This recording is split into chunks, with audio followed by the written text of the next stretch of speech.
নমস্কার, স্বস্তি আহার কিচেন চ্যানেলে আপনাদের সকলকে স্বাগত।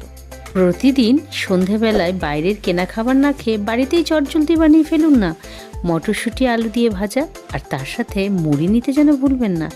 চলুন তবে দেখা যাক কীভাবে রেসিপিটা করছি। আমি এখানে আলু নিয়েছি, মটরশুঁটি নিয়েছি, ধনেপাতা নিয়েছি আর লঙ্কা কুচি নিয়েছি।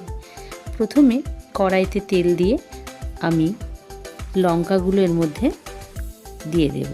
লঙ্কাগুলো একটু লাল লাল করে ভাজতে হবে। এর মধ্যে কালো জিরে ফোড়ন দিলাম। এরপর আলু কুচিগুলো এর মধ্যে দিয়ে দিচ্ছি।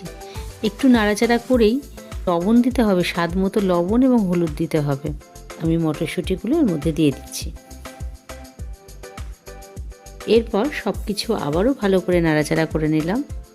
কিছুক্ষণ সেদ্ধ হতে দেব। দেখুন আমার ভাজাটা হয়ে গেছে। এবার আরেকটু তেল এখানে অ্যাড করছি, কারণ মুড়ি মাখবো। একটু তেল তেল হলে তবেই টেস্ট লাগবে খেতে। ধনেপাতা কুচিটা দিয়ে সঙ্গে সঙ্গে আমি নামিয়ে নেব।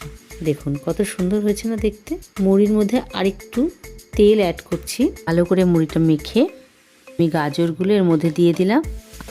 মূলো কুচি আমি এর মধ্যে দিচ্ছি, আর ভাজাটা এর মধ্যে অল্প করে দিয়ে মুড়িটা ভালো করে মেখে নেব। আর এর মধ্যে চানাচুরটাও দিয়ে দেব।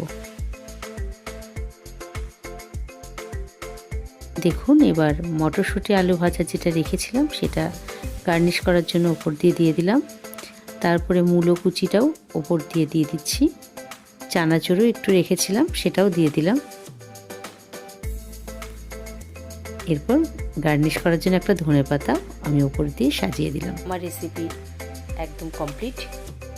আপনারা এইভাবে রেসিপিটি করে খেয়ে দেখুন কেমন লাগে। এরকম রেসিপি আরও যদি আপনারা পেতে চান তাহলে চ্যানেলটিকে সাবস্ক্রাইব করার অনুরোধ রইল। আমার এই ভিডিওগুলো আপনাদের ভালো লাগলে অবশ্যই কমেন্ট করে জানাবেন। সবাই ভালো থাকবেন, সুস্থ থাকবেন। নমস্কার।